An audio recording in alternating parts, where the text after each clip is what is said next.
Okay, welcome back. So today we're doing a deep dive into some health info, specifically using a guide we found from Blood Test UK. It's all about diabetes blood tests, and our mission really is just to pull out the key stuff that helps you understand what's going on with your health. Exactly. And what's interesting is, this guide has a local angle focusing on Grimsby, but the main message, that's for everyone. Knowing your blood sugar numbers is just, fundamental for better health. Takes the guesswork out. Absolutely. And when we say blood tests for diabetes, we're basically talking about checking for glucose. That's just the fancy word for sugar, right? The fuel your body runs on. Right. But if you've got too much of that fuel just kind of hanging around in your blood, that can signal issues, like prediabetes or even full-blown diabetes. And that's where testing regularly really shines.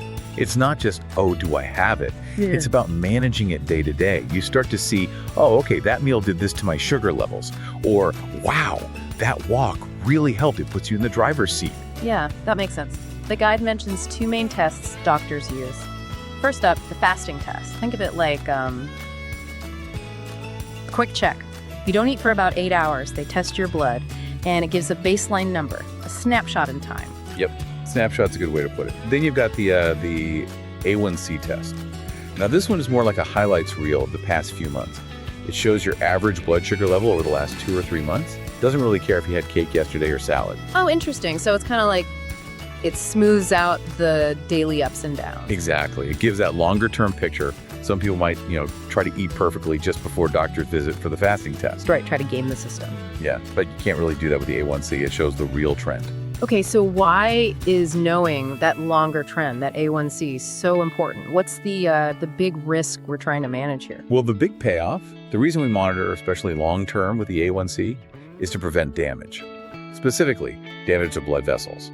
See, when sugar levels are consistently high, your blood gets, thicker, stickier. Doesn't sound good. It's not. It starts harming those tiny blood vessels, the capillaries, that supply your really important organs. Think heart, kidneys, nerves, even your eyes. So regular testing helps you and your doctor catch high sugar trends early.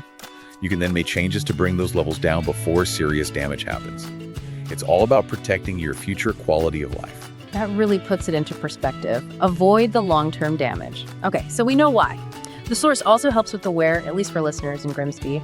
It mentions your local GP surgeries, your regular doctor's office are the best place to start. They can handle these tests. That's right. Your GP is usually point number 1. And the guide also lists the Diana, Princess of Wales Hospital as another reliable place in Grimsby for testing, maybe for more complex stuff. But starting local with your GP team is usually the way to go. Good advice. Now, the guide also touches on some newer tech. Things like continuous glucose monitors, CGMs, and smart glucometers. What's the deal with those? That's where things get quite exciting, actually. These gadgets are, pretty revolutionary for a lot of people. The big thing is they give you real-time info. A standard finger prick test tells you your number now. A CGM can tell you your number now and whether it's going up or down. Oh, like an arrow indicator. Exactly.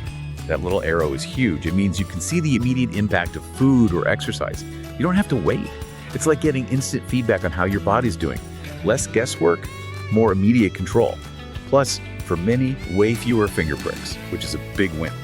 Okay, so wrapping this up, what this all boils down to, whether you're in Grimsby using this specific Blood Test UK guide or anywhere else, is that getting this information, understanding these tests, it really gives you the power. You shift from just being a patient to actively managing your own health. Couldn't agree more. And here's something interesting the source brings up, a final thought maybe. It's not just about food and exercise. Stress plays a role too. Managing stress, deep breathing, talking things out, even listening to music that can actually impact your blood sugar levels. Really? Stress affects blood sugar. It absolutely can. Yeah. Which leads to a question for you, the listener. If your emotional state connects to your physical numbers like this, how much more control could you gain over your health by focusing on managing stress too? Something to think about.